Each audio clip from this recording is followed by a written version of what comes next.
para discutir, debatir sobre lo que nos espera ante este choque que ha causado pues un impacto a nivel internacional y nacional, como ustedes lo saben, en diferentes ámbitos, no solamente en el económico, en el ámbito social, en el ámbito familiar. Eh, Quisiera señalarles que recibí esta invitación y con mucho gusto la acepté por haber sido profesor en el CIDE de algunos de los organizadores. Sin embargo, es importante señalar que esta presentación la estoy dando como profesor externo del CIDE, y todo lo que diga en esta presentación no necesariamente representa ni coincide con los posicionamientos de la institución en la que trabajo. Y dicho eso, me gustaría subir una presentación que preparé. Son unas láminas sobre las cuales me gustaría ir platicándolas para ir llevando una narrativa, un hilo conductor que nos permita llegar a algunas conclusiones sobre las cuales podemos después establecer o plantear algunas preguntas. Bien, entonces comienzo con mi presentación. Aquí está.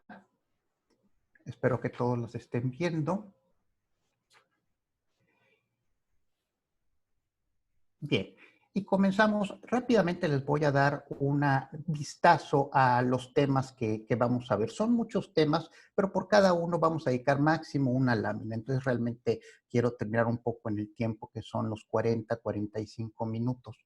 Comenzaremos primero un poco en orden cronológico de lo que ha sucedido, cómo he ido yo en lo personal asimilando la pandemia y su impacto sobre la economía desde mi perspectiva, que es el análisis macroeconómico y como un empleado del Banco Central. El primer impacto fue un desorden financiero, lo podemos ver allá por marzo.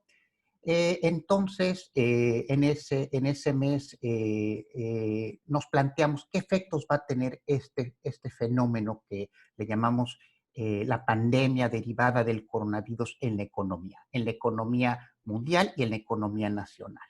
¿Ok? Vamos a ver que la pandemia es un choque global, eso no queda la menor duda, pero además es un choque global múltiple. ¿Múltiple en qué sentido? Se distingue de otro tipo de choques en que no tiene un sector en particular donde está surgiendo. Por ejemplo, podemos hablar del choque petrolero en los 70s y fue un choque por un aumento súbito, inesperado, muy importante del precio del petróleo. ¿Okay? Podemos hablar de la crisis financiera global del 2008-2009 que tuvo su origen en el sistema financiero. ¿Okay? En este caso tenemos que el origen es un fenómeno que tiene que ver con un aspecto de la salud pública, es la pandemia, es un choque pandémico, ¿ok? Sin embargo, afecta a la economía a través de diversos canales. Y desde un punto de vista macroeconómico podemos ver que afecta tanto la demanda como la oferta y las afecta de manera muy adversa. ¿Okay? Y eso es lo que vamos a ver con un poquito más de detalle para comprender la gravedad de este choque que estamos viviendo. Y eso nos ayuda a entender el siguiente punto, que es la respuesta internacional sin precedentes, tanto en política fiscal como en política monetaria. Luego vamos a ver las últimas perspectivas del Fondo Monetario Internacional y queremos aquí poner un poco de atención en la composición para que veamos que los choques están afectando de forma muy desigual a las diferentes regiones del globo. La segunda parte de la presentación nos vamos a concentrar en la economía mexicana, la recesión en México. Desde marzo ya estábamos hablando de que se esperaba una recesión por la pandemia, pero no sabíamos qué tan grave iba a ser, qué tan duradera. ¿Okay?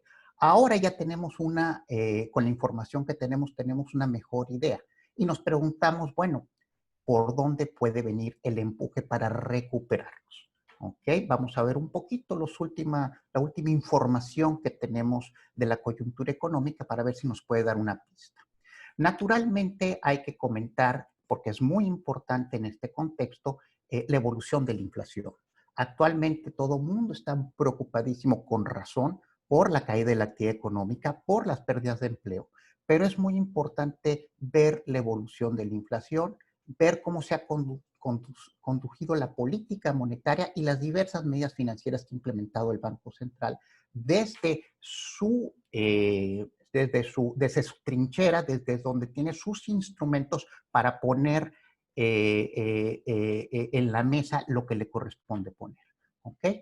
Vamos luego a ver un vistazo rápido a lo que llamamos los indicadores oportunos, que son indicadores los más recientes, que no son datos duros, pero son muy oportunos. Ya tenemos los datos de agosto, se publicaron recientemente por una de las instituciones en las cuales también participo, que es el Comité Técnico del Indicador IMEF, y ahí tenemos cada mes una discusión alrededor de unos 20, 22 economistas y analizamos la coyuntura. Vamos a cerrar un poco con las expectativas para la economía mexicana utilizando el consenso que utiliza este mismo instituto, que no es muy diferente al de otras fuentes. Y luego, pues vamos a responder la pregunta central de esta charla. ¿Qué podemos esperar en materia económica? Y finalmente, vamos a hablar un poquito en este contexto cuáles son las perspectivas y los retos de mediano plazo para la economía mexicana. Entonces, en primer punto, el primer impacto fue un desorden financiero. Un desorden financiero, quizá los que dan seguimiento a la coyuntura recordarán que el 3 de marzo, en una reunión no programada, la Reserva Federal decidió bajar sorpresivamente la tasa de referencia, haciendo alusión a los riesgos para el empleo que generaba la pandemia global. Unos días después, el presidente de los Estados Unidos declaró de forma unilateral que cerraba las fronteras a los vuelos provenientes de Europa y implementó una serie de medidas muy estrictas para contener los contagios en los Estados Unidos. Desde el momento en que el FED decidió tomar esta medida, los mercados financieros comenzaron un episodio de extrema volatilidad que no se había visto. Ante estos episodios, lo que vemos normalmente es unos movimientos de capitales que presionan principalmente las monedas de diferentes países, pero en particular de las economías emergentes. En el caso de México, vemos que el peso en aquel entonces llegó o rebasó los 25. Aquí vemos el brinco tan fuerte que sufrió. Y después hemos visto que se tomaron una serie de medidas y tanto a nivel internacional como nacional, y actualmente tenemos un nivel de peso mucho más recuperado. No hemos llegado al nivel que teníamos previamente, pero sí tenemos condiciones mucho más estables. ¿Okay? Entonces comienza esto con un choque en los mercados financieros, como es de esperarse, porque los mercados financieros se adelantan a las malas noticias. No significa que siempre estén en lo correcto, pero siempre se adelantan. Ese es un punto bien importante que los macroeconomistas debemos de tener siempre en cuenta.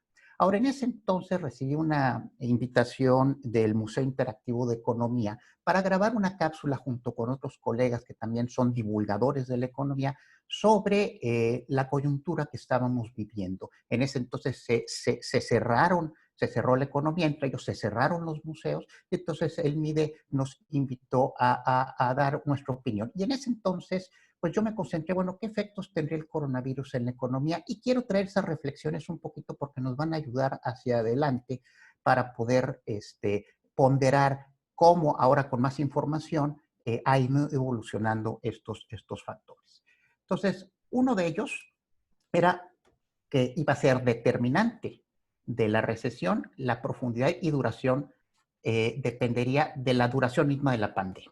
¿Okay? Sabemos que la pandemia fue la causa por la cual se implementaron medidas para evitar su propagación.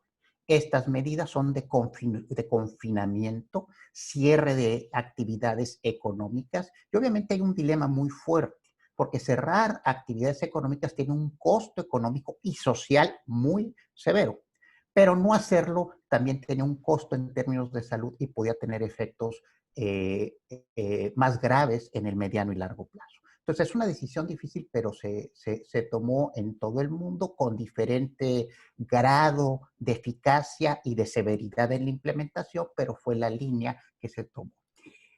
Tenemos otro punto que mencioné en esa cápsula y era fundamental evitar que se diera un contagio al sistema financiero. Si vemos la historia de las crisis a nivel global, vemos que las crisis más profundas, más duraderas, que generan mayores costos sociales son las crisis financieras. ¿Por qué? Es porque se retroalimentan y se perpetúan y es muy difícil, si no se rompe este círculo vicioso a tiempo, salir de él. Entonces, aquí teníamos un choque real, porque el virus es algo real que afecta la capacidad productiva de la economía y afecta, como decíamos, tanto la oferta como la demanda, pero aquí era importante que no condujera esto a quiebre de instituciones financieras, ¿ok? A caída súbita de precios de activos que profundizara más el choque. ¿Okay? Por eso podemos entender la reacción tan importante de las instituciones financieras a nivel mundial, en particular los bancos centrales y también las autoridades fiscales. El tercer punto eran los programas de apoyo, que tiene mucho que ver con estos programas fiscales, ¿no? En un principio veíamos esto como un fenómeno que pudiera ser algo transitorio. Todavía China estaba cerrada y no comenzaba a dar señales de una reactivación pronta. Pero aún así anticipábamos que si se hacía un cierre estricto, iba a ser una cuestión de meses para poder volver a una normalidad más o menos equiparable con lo que teníamos antes. Hoy nos damos cuenta que en muchos países, incluyendo el nuestro, esto no ha sido el caso y va a ser mucho más lenta la recuperación. Sin embargo, mientras eso se daba, los programas de apoyo a tanto empresas como al empleo eran fundamentales. ¿Para qué? Para que no se desplomara, por una parte, el gasto de manera tan severa, ¿ok? Y por otro lado, para mitigar los impactos sobre el bienestar social, ¿no? Y finalmente mencioné en ese entonces que era muy importante eh, saber cómo garantizar la sostenibilidad de las finanzas públicas. Y cuando hablamos de sostenibilidad, necesariamente estamos hablando de una perspectiva de largo plazo. El choque inicial necesariamente deteriora las finanzas públicas, simplemente porque se cae la actividad económica. Y esto hace que caigan los ingresos y los ingresos tienden a caer siempre más fuertemente que los gastos en la economía.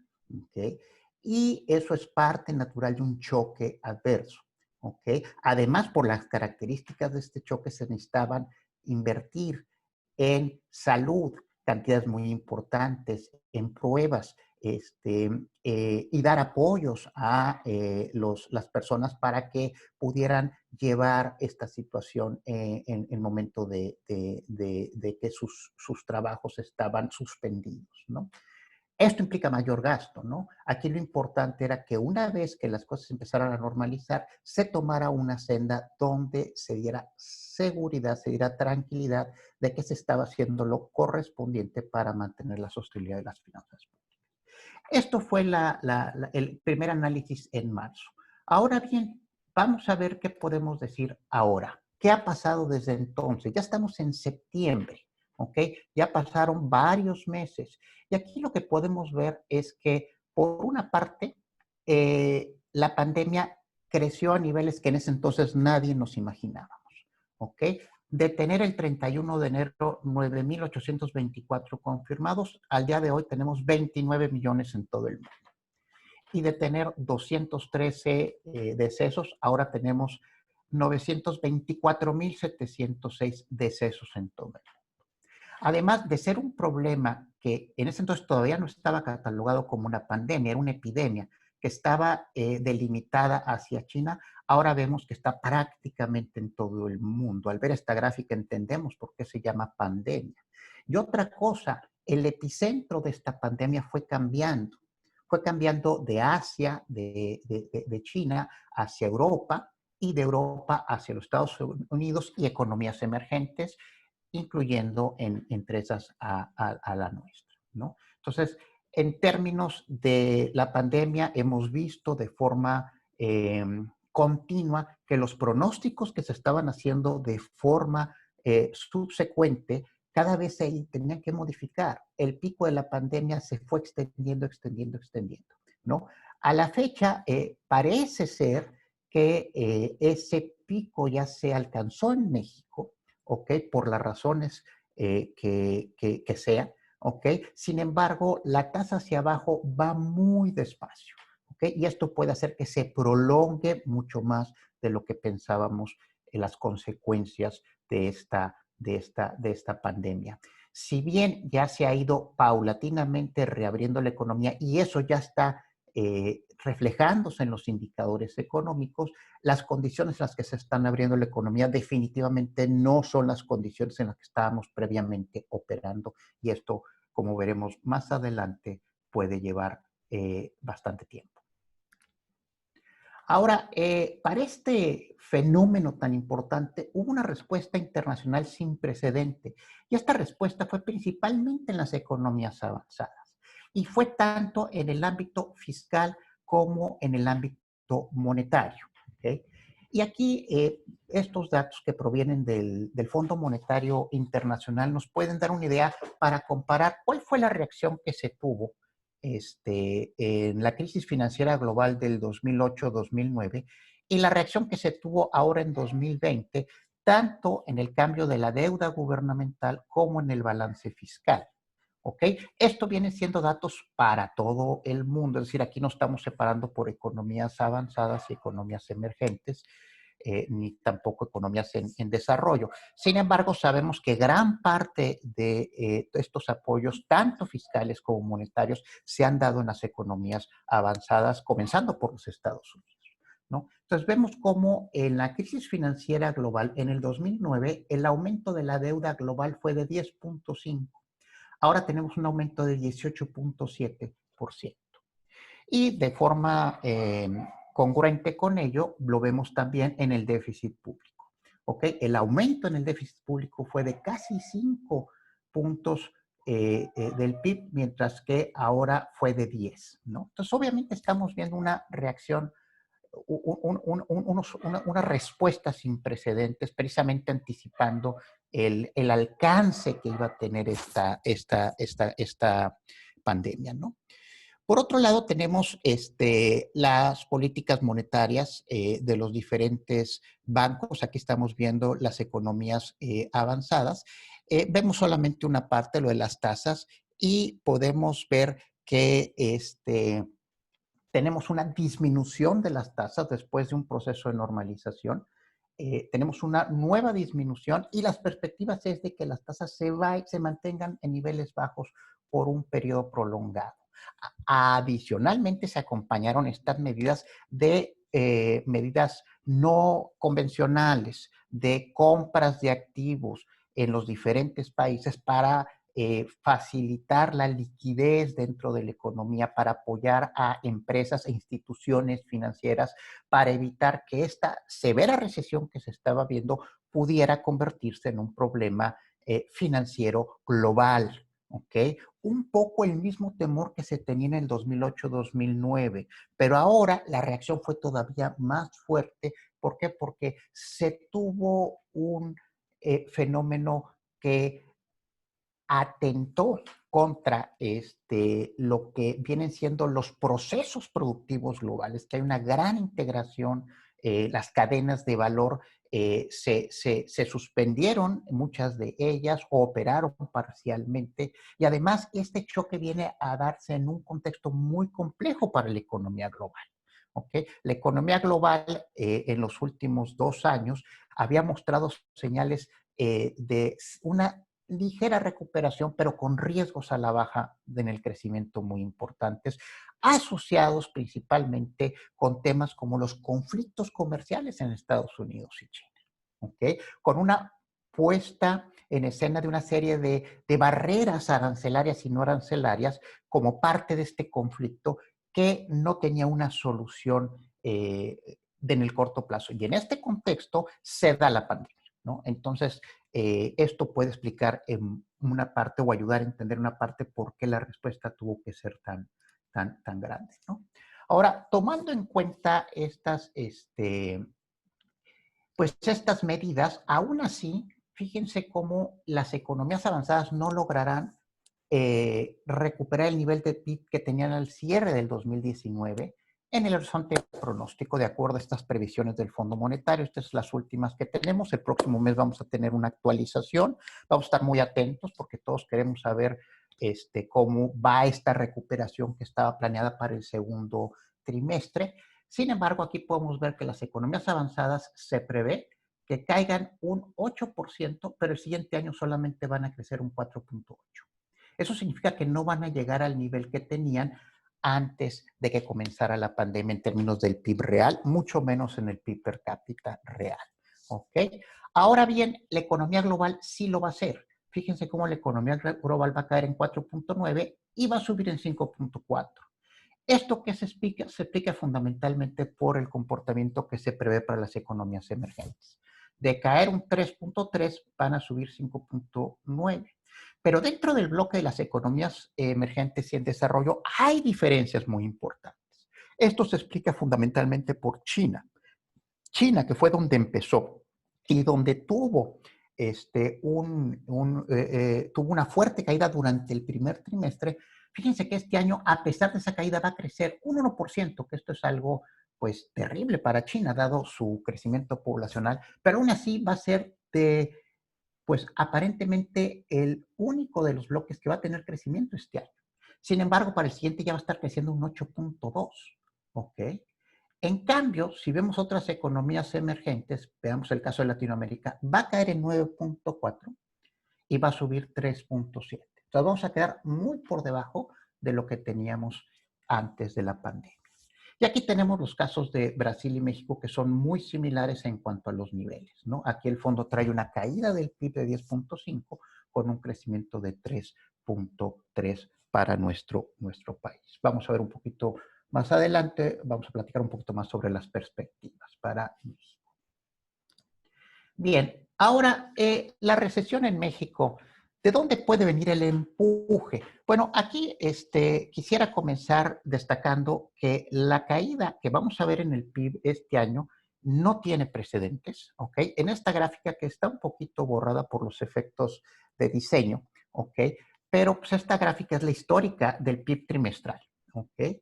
Y aquí estamos viendo, no se alcanzan a ver los ejes, pero viene siendo los datos que tenemos de la crisis financiera internacional y esta es la crisis del 95.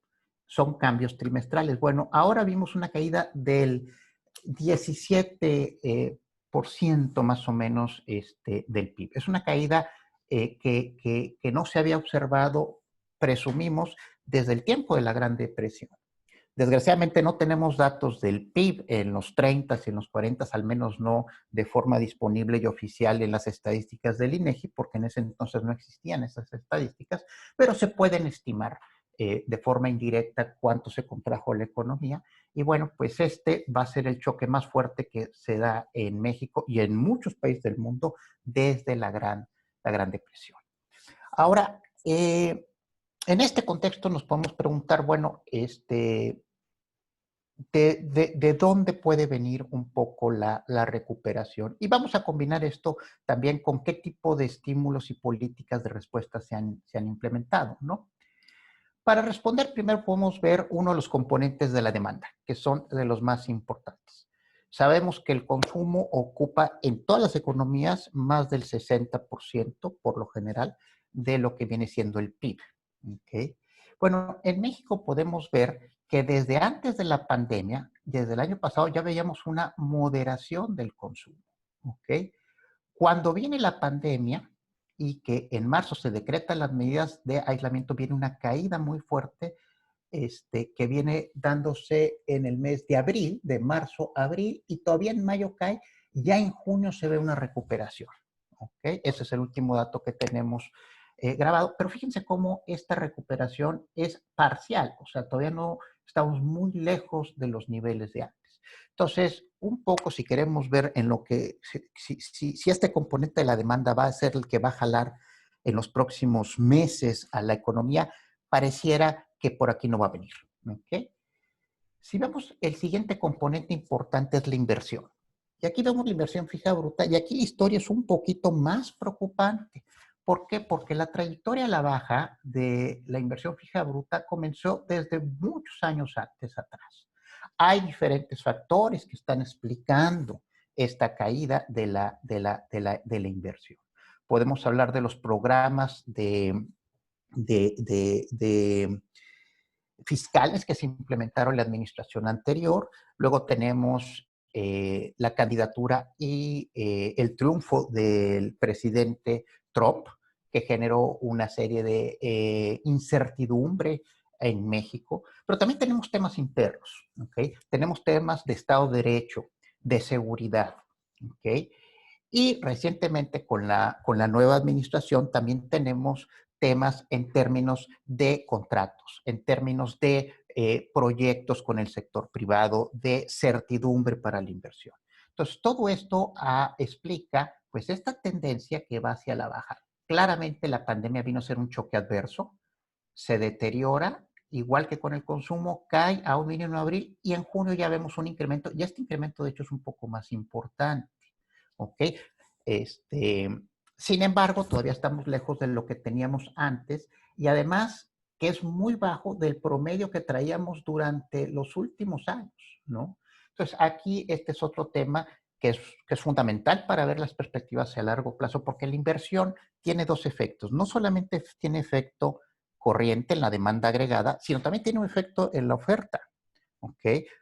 Como lo dijo la maestra Irene Espirosa, su gobernadora del Banco de México, en una conferencia en la que yo participé, le escuché muy bien, la inversión de hoy es el crecimiento del futuro. ¿Okay? Entonces, si no estamos invirtiendo ahorita, no solamente afectamos la actividad económica hoy, estamos afectando la formación de capital, que va a ser lo que va a potenciar el crecimiento del futuro, lo que va a permitir el crecimiento en el futuro, ¿no? Entonces, si vemos estos dos consumos internos, estos dos fuentes de gasto interno, no vemos que por aquí pueda venir la recuperación, al menos no en el corto plazo, ¿no? ¿Dónde puede estar o dónde hay más señales de que pueda venir la recuperación? La respuesta es el sector externo. Y es que ya una vez que, no solamente en México, sino en otros países, incluyendo los Estados Unidos, empezaron a retirarse las medidas de confinamiento, se empezaron a reabrir las industrias, en particular las manufacturas, vimos en México un repunte muy importante de las exportaciones no petroleras. Aquí vemos el desplome que tuvo por la pandemia y luego el brinco que tuvimos posteriormente. ¿Okay?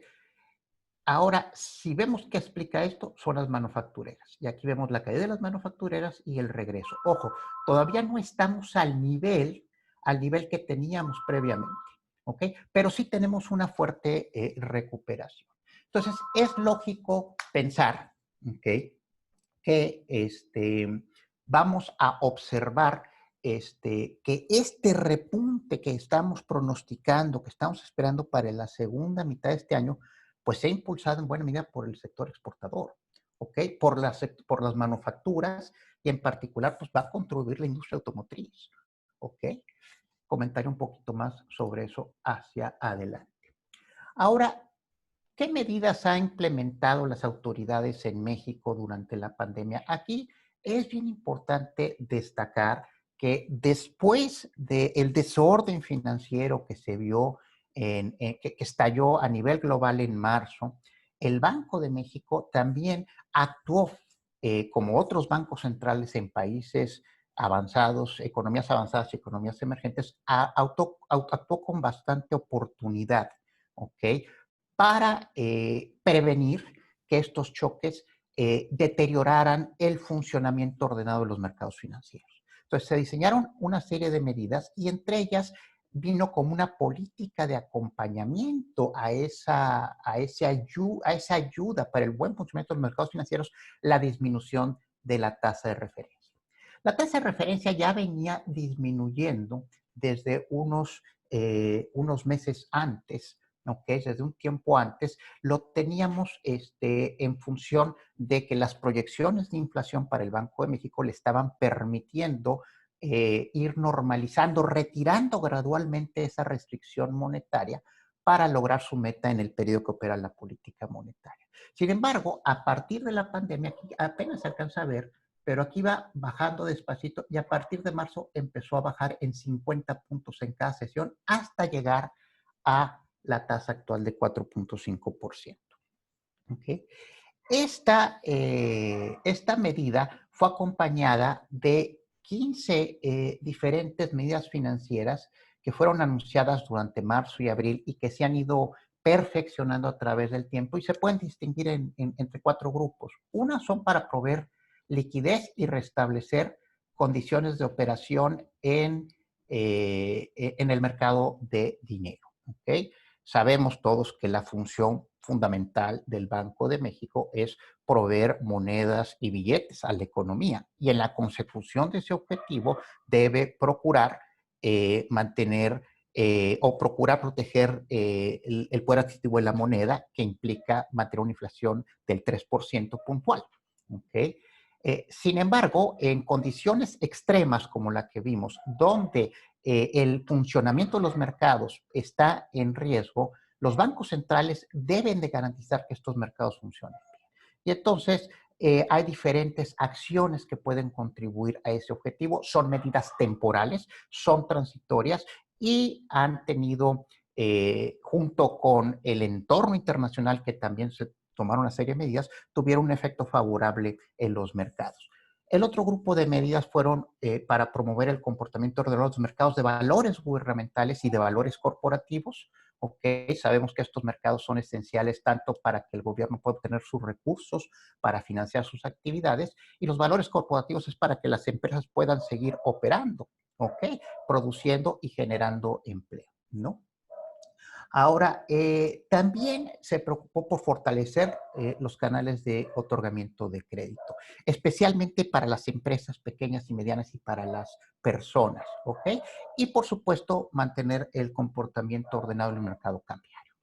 Todas estas medidas destacan porque se ha logrado contribuir a este ordenamiento en el funcionamiento del mercado cambiario sin sacrificar reservas internacionales. Bien, ahora, ¿qué nos dicen los indicadores oportunos? Aquí quisiera comentar primero qué son los indicadores oportunos o los indicadores de opinión, ¿ok? Además de la información dura con la que contamos, ¿ok? Tenemos indicadores de opinión que se realizan a través de encuestas que se publican un día después prácticamente del mes en que termina. Los últimos datos que tenemos corresponden al mes de agosto. Estos son las tendencias del indicador manufacturero y no manufacturero del IMEF, ¿no? Y lo que nos están diciendo ya son datos de agosto, ya es el segundo trimestre, el segundo mes del tercer trimestre, ¿no? Entonces, los datos duros del tercer trimestre todavía no están, pero estos indicadores de opinión nos pueden dar una idea de más o menos qué podemos esperar para este trimestre, ¿no? Si le echamos un vistazo al indicador IMEF, tanto manufacturero como manufacturero, las tendencias se ve que dan como una vueltecita, ¿ok? Y esta vueltecita fue por ahí de mayo, junio, ¿ok? Sin embargo, cuando vemos los indicadores, no la tendencia, sino el indicador mundial, de hecho, en agosto cayeron los dos. Cayó el de indicador manufacturero y el no manufacturero. Cayeron un poco, ¿ok? Y un poco en la discusión que tuvimos en el comité técnico del indicador IMEF, es difícil interpretar esta información, pero llegamos a la conclusión de que este resultado estaba mostrando que si bien se podría concluir que el punto más bajo de la contracción económica, de la caída, ya se había pasado, la recuperación puede ser bastante frágil, lenta, ¿ok? Y puede llevarnos a sorpresas porque hay bastante incertidumbre, ¿ok? Bien, ahora quisiera un poco comentarles las expectativas para este año y el que viene. En este caso les voy a mostrar las del Comité Nacional de Estudios Económicos del IMEF, porque se publicaron el día de hoy, ¿ok? Se acaban de salir hace 30 minutos. No son muy diferentes de las de otros analistas del sector privado, ¿ok? Y bueno, pues ahora en agosto, de julio a agosto, hubo una corrección en el crecimiento del PIB. Ahora se está previendo una caída del 10%, ¿ok? Y una recuperación del 3% el año entrante, ¿ok? Respecto a la inflación, tiene una expectativa de 3.6, tanto para este año como el siguiente, al cierre, ¿ok? Un factor bien importante es el empleo. Y aquí tenemos los empleos del IMSS. Se espera que este año se pierdan empleos formales 1.200.000 y que el año entrante se creen 374.000. Entonces, de forma similar a cómo se está eh, eh, viendo en la economía, en la actividad productiva y en el mercado laboral en particular, se está reflejando que pues tuvimos un choque muy fuerte, va a haber una recuperación, pero entre este año y el siguiente no vamos a recuperar los empleos formales que se crearon. Y si incorporáramos al análisis el empleo informal, tenemos también malas noticias porque tenemos una gran cantidad de personas que dejaron de buscar trabajo y que están regresando gradualmente, pero que si no regresan, ¿por qué? Porque no ven oportunidades, son empleos que se perdieron, ¿no? Y bueno, pues ya estoy casi sobre tiempo. Quisiera un poco pues preguntar qué podemos esperar. Y aquí me gustaría contestar esta pregunta usando un poco, bueno, pues esta frase que viene del boletín del indicador IMEF del mes pasado, pero también quiero apoyarlo un poco con el último informe trimestral del Banco de México. Podemos esperar una recuperación que va a ser frágil, difícil y prolongada. Va a estar impulsada por la demanda externa y la producción manufacturera, acompañada gradualmente por el sector servicios. En el sector servicios habría que ver con detalle que hay también una gran diferencia en cómo han estado evolucionando. ¿Ok? Algunos han estado, cayeron bastante, sabemos que sectores como el turismo, como los servicios que tienen que ver con lugares donde la gente se concentraba, por ejemplo, los restaurantes, los teatros, etcétera, todo esto se cayó y ha venido recuperándose muy lentamente. ¿Ok? Otros sectores se han desarrollado muchísimo, los sectores de telecomunicación, por ejemplo. Sin embargo, en el conjunto, tenemos que el sector servicio está rezagado. Ahorita el que va adelante es la manufactura, pero están conectados, ¿ok? Y esto junto con el proceso que ya inició de apertura gradual de la economía debe conducir a esta recuperación, ¿ok? Entonces vamos en un camino de recuperación, pero pues esta es, como les decía, bastante frágil, es difícil y prolongada. Y esto se refleja en buena medida pues en el último informe trimestral del Banco de México. Esta gráfica proviene de ese informe trimestral. Por cierto, les recomiendo ampliamente a los que les guste estar enterados de la coyuntura económica, de las perspectivas. Este es el mejor informe que hay hoy en día por su detalle analítico, por sus recuadros, por su cuidado y rigor. ¿Ok? Y es un informe que sienta precedente porque lo toman muchos de los especialistas privados para hacer sus propias proyecciones, ¿ok? O para enriquecer sus propios análisis, ¿no? En este último informe viene los tres escenarios que planteó el Banco de México desde el informe anterior. Recordemos que esta fue la primera vez que el Banco de México utilizó, en lugar de dar un pronóstico en un escenario base, dio la alternativa de tres escenarios por el elevado grado de incertidumbre por la que se estaba tratando y porque es muy difícil hacer pronósticos en las condiciones actuales. ¿Ok? Sin embargo, hay una característica que tienen los tres escenarios, tanto el de B como B profunda como U profunda. En todos estamos viendo ya una recuperación. ¿Okay? Ahora bien, yo les diría que con la información que ya tenemos ahorita, el escenario V quizá es el menos probable, que es ¿ok? Es el moradito, ¿no? Entonces, nos podemos concentrar en el debe profunda y U profunda, que son los más probables que se materialicen. Y ante ambos, tenemos una recuperación, pero al fin de este año nos vamos a quedar por debajo del nivel que teníamos antes de la pandemia. Entonces, quiere decir que, ¿qué? Pues esto refuerza que va a ser una recuperación frágil, difícil y prolongada. Además, tenemos una serie de riesgos que están en operación. ¿Cuáles son esos principales riesgos? Y aquí los enumero rápidamente. Primero, rebrotes y retraso o complicaciones en la creación de la vacuna que frenen el proceso de recuperación, el proceso de reactivación económica. Y esto puede pasar en todo el mundo y en México también. ¿Okay? Este puede ser el principal riesgo para la recuperación frágil que estamos viendo.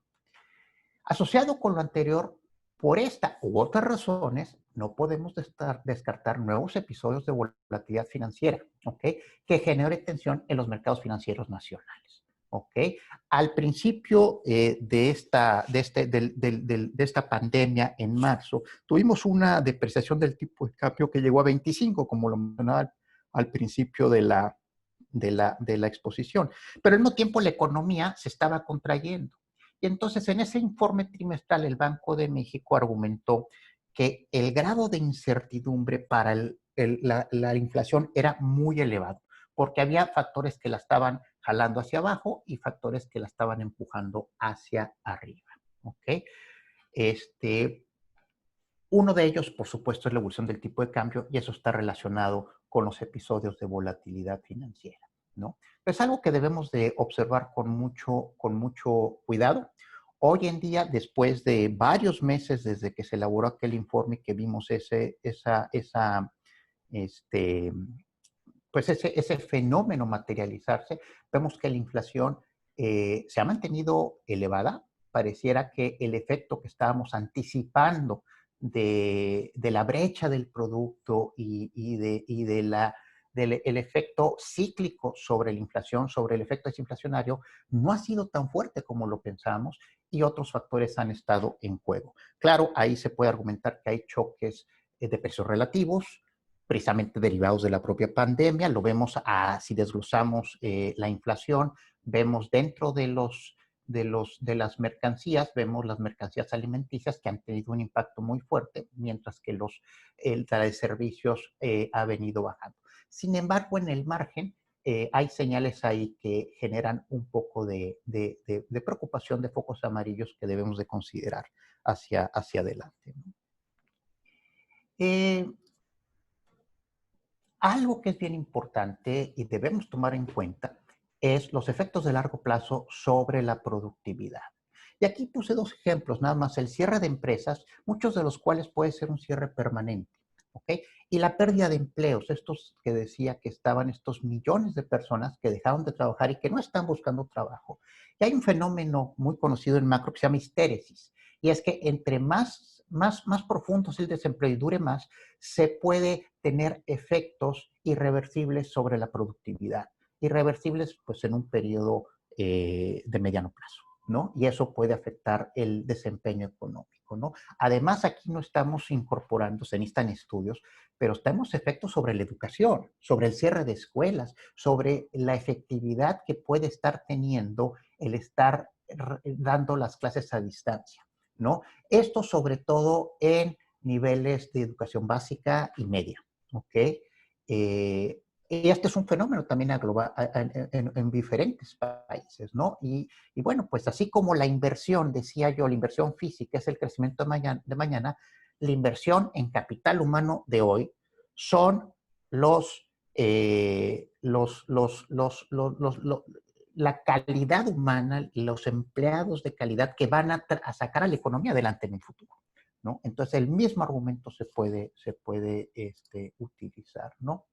Otro riesgo de mediano plazo es el deterioro o un deterioro adicional en la calificación de la deuda soberana y Pemex, ¿ok? Y esto puede, pues, complicar aún más eh, eh, el entorno para la inversión en el país y para el crecimiento. Y bueno, pues finalmente que persista la debilidad de la inversión, tanto pública como privada y en particular la privada. ¿Ok? Este es un fenómeno que debemos tener muy en cuenta para pues poder entender qué podemos esperar para los próximos años, ¿no?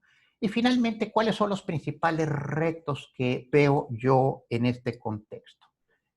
El primer reto, más inmediato, es continuar con la reapertura sin contratiempos. A diferencia de lo que platicábamos en marzo, ahora estamos hablando ya no estamos pensando en una recuperación rápida, ¿ok? Estamos esperando una recuperación lenta y además vamos a llegar a una nueva normalidad, lo que se le ha llamado. Esa nueva normalidad es de que vamos a tener que ir gradualmente haciendo todas las actividades, pero de una forma distinta, hasta que no exista un tratamiento y o una vacuna efectivos para resolver pues esta pandemia y reducir los riesgos a un nivel lo suficientemente bajo y razonable para que podamos volver un poco a la libertad que teníamos previamente. Otro principal reto, mantener el sistema financiero funcionando ordenadamente. Hasta ahora, las medidas que se anunciaron parecen que están funcionando bastante bien. ¿Okay? No ha habido condiciones de operación desordenadas. El tipo de cambio ha ido evolucionando favorablemente gracias también al entorno internacional.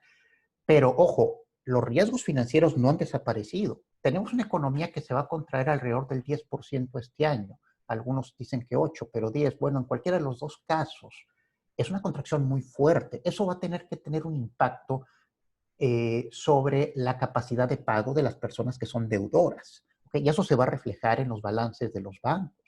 ¿Okay? Y eso se va a reflejar también en el crédito nuevo que van a querer dar los bancos y sobre la actividad económica, ¿no? Entonces aquí tenemos que tener esto en el radar, estar vigilándolo y o propiciar las condiciones para que siga funcionando ordenadamente, ¿no? Por supuesto, recuperar la confianza de los inversionistas y sobre todo para aprovechar las oportunidades y enfrentar los retos que implica el TEMEC. Esta es una buena noticia, pero es una buena noticia, pero hay que verla y darle su debida interpretación, su debida valoración, ¿ok? Hay diferentes estudios, el propio Fondo Monetario Internacional ha señalado y ha hecho estimaciones sobre el impacto que va a tener el TEMEC en el corto, mediano y largo plazo, ¿no? Y en el corto y mediano plazo los impactos son muy pequeños, muy pequeños. ¿Por qué? Porque los cambios que implica el TEMEC lleva o genera retos a las industrias actuales para que se transformen y aprovechen las nuevas oportunidades. En el largo plazo debe de el TEMEC generar un efecto positivo, al menos es lo que estamos esperando. ¿Por qué? Porque incorporó temas que no que no existían incluso en el 94 cuando entró en vigor el Telecán. ¿Okay? Y además vino a cerrar un periodo de casi 2 años de tremenda incertidumbre. Esas dos cosas son favorables, ¿ok? Pero el TEMEC por sí solo no va a lograr todo. Sienta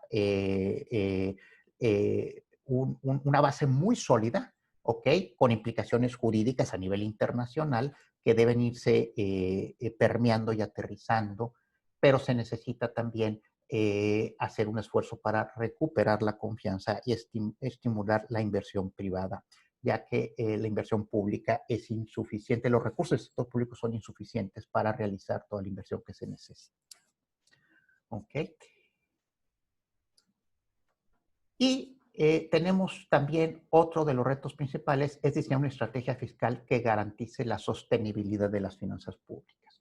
Recientemente se anunció el paquete económico, donde vienen los criterios generales de política económica.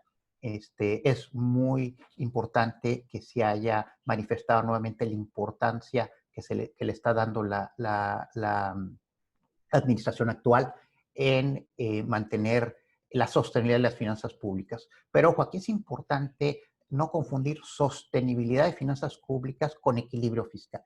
¿Ok? Cuando se sufren choques macroeconómicos tan severos, es normal que haya un cambio tanto en el nivel del déficit como el endeudamiento. ¿Ok?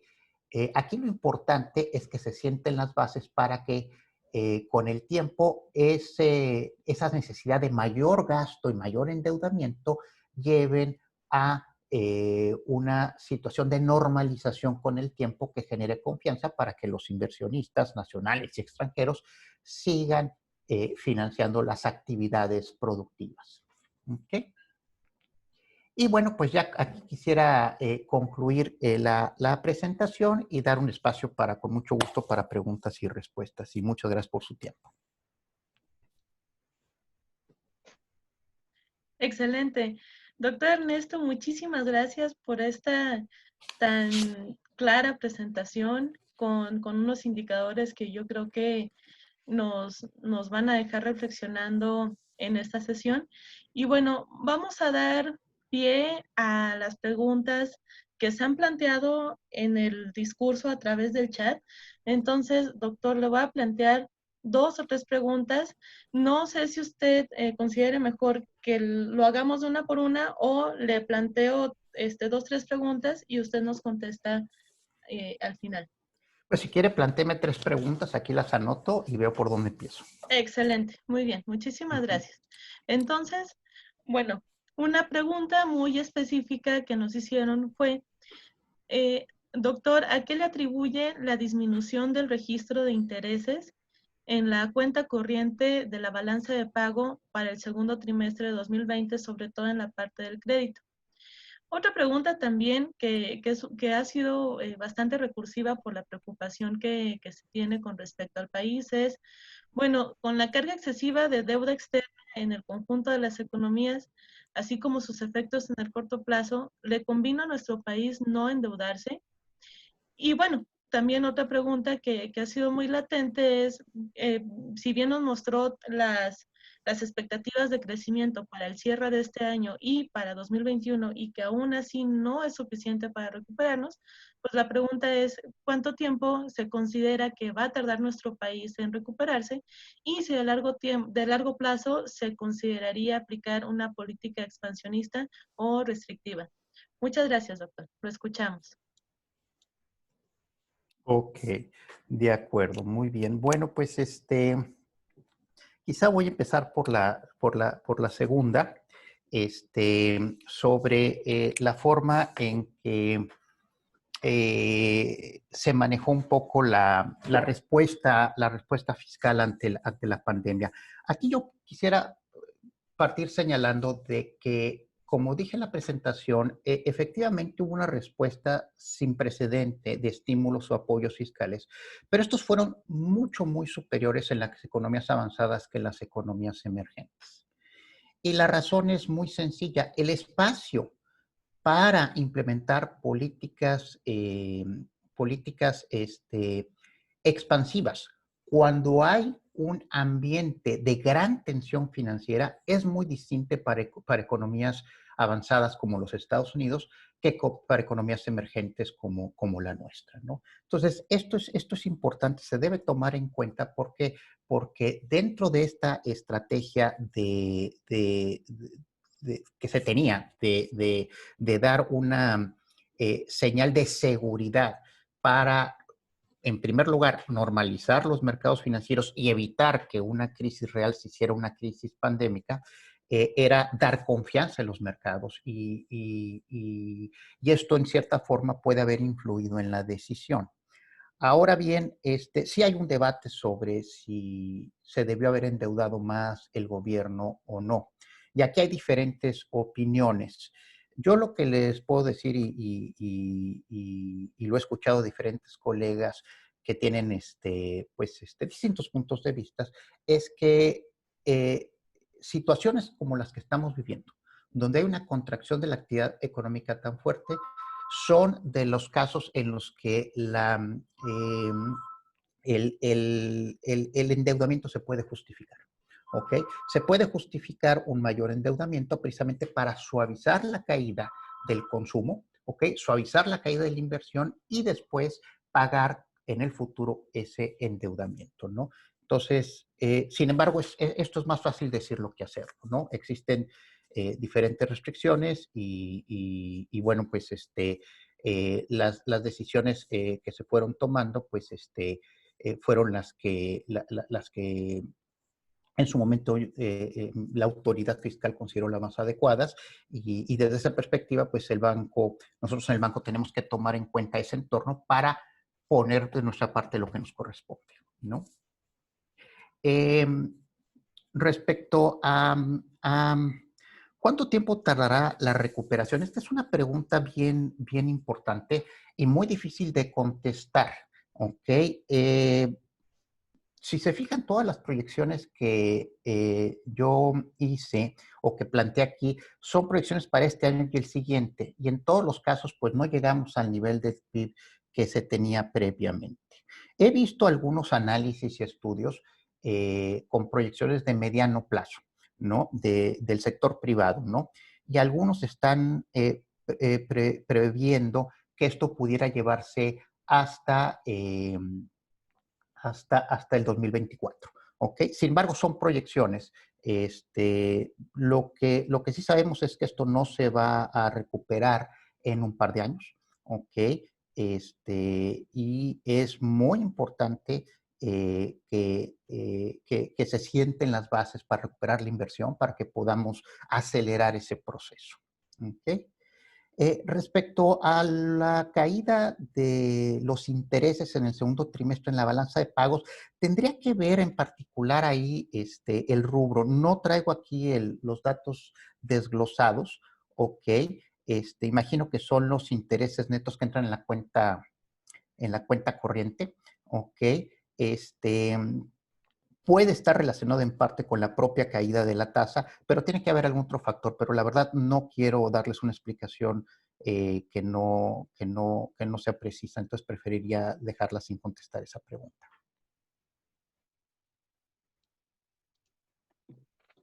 Excelente, doctor. Muchísimas gracias.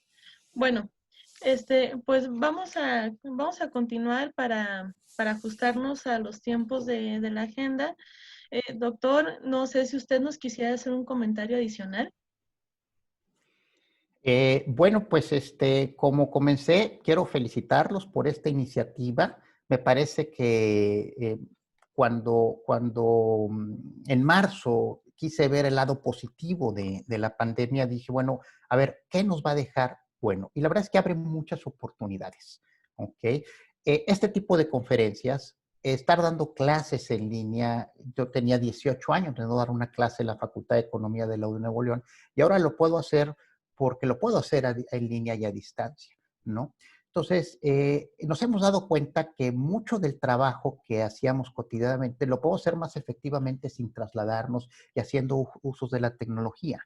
O sea, es verdad que el mundo está muy conectado y ahora con la pandemia vimos los costos tan importantes de esa interconexión, como un fenómeno como esta pandemia puso en vilo a la economía mundial. Pero también hoy más que nunca tenemos la tecnología y los medios para hacer frente a estos choques de una u otra manera y siempre hay un crecimiento, siempre hay oportunidades, ¿no? Hay oportunidades también en materia ambiental, ¿ok? Veíamos cómo al inicio de la contracción de la actividad económica bajaron la emisión de contaminantes en Estados Unidos y China de manera que no había sucedido nunca, ¿ok? Entonces, aquí también nos ilustra que sí se pueden hacer las cosas, tienen un costo, pero bueno, pues nos ponemos de acuerdo para hacerlo de una forma más eficaz y debemos seguir trabajando en eso, ¿no? Y entonces yo creo que después de esto va a ser como señalaba, va a ser una recuperación frágil, lenta, difícil, pero vamos a tener un aprendizaje muy importante como sociedad y como individuos que no debemos desaprovechar. Totalmente de acuerdo, doctor. Y bueno, tomando un poco de sus palabras al inicio de la conversación, pues cada quien nos toca estar en una trinchera y pues en la medida de la trinchera que nos toca hay que hacerlo de la mejor forma posible y con todas las herramientas que tengamos a nuestro favor. Así que pues le voy a ceder la palabra al ingeniero Nevid Antonio Torres Lezama para que nos pueda dar las palabras de despedida de este gran evento. Y doctor Ernesto, qué gusto escucharlo y tenerlo el día de hoy. insistimos en que esto ha sido sumamente enriquecedor. De hecho, ya tenemos algunos comentarios en el chat de su excelente conferencia. Y bueno, para dar cierre, le doy la palabra a mi compañera Antonio. Muchas gracias. Pues primero que nada agradecerle al doctor Ernesto esta magnífica oportunidad que tuvimos de conocer estos indicadores que nos muestran la realidad, lo que realmente está ocurriendo en nuestro entorno económico, en nuestro entorno financiero. Creo que la discusión apenas comienza. Estamos entrando en la fase de la pandemia, donde es momento de aterrizar todo lo que hemos vivido y empezar a tomar decisiones. Y creo que este tipo de eventos conlleva eso, ¿no? A un debate que termina en una discusión que ojalá trascienda las fronteras digitales. De nuevo agradezco a todos su presencia, toda su presencia en este primer ciclo de conferencias. Es nuestra segunda conferencia magistral. Agradezco de manera especial a la doctora Ana Jiménez por todo su apoyo en la realización de este evento. Creo que vamos de maravilla. Como decía, ya están los comentarios en el chat agradeciéndole al doctor Ernesto por esta grandísima experiencia que tuvimos y ojalá se pueda repetir en un futuro, ¿no? Para finalizar, pues muchas gracias, doctor Ernesto, por darnos un poco de su tiempo y compartir su conocimiento con nosotros. Fue un gran placer, muchas gracias y pues que tengan muy buena tarde y síganse cuidando todos. Así será. Excelente tarde a todos. Gracias por estar en nuestra segunda sesión del primer ciclo de conferencias digital en esta cooperación académica que hacen el CIDE y la ESE y en el que son bienvenidos todas las universidades. Y bueno, pues gracias doctor nuevamente por participar en este proyecto y como bien lo comenta el doctor Ernesto, hay que cuidarse, utilicen el cubreboca cuando salgan y reciban un cálido saludo y abrazo de parte de ambas escuelas. Enhorabuena y hasta luego, compañeros. Hasta luego. Hasta luego.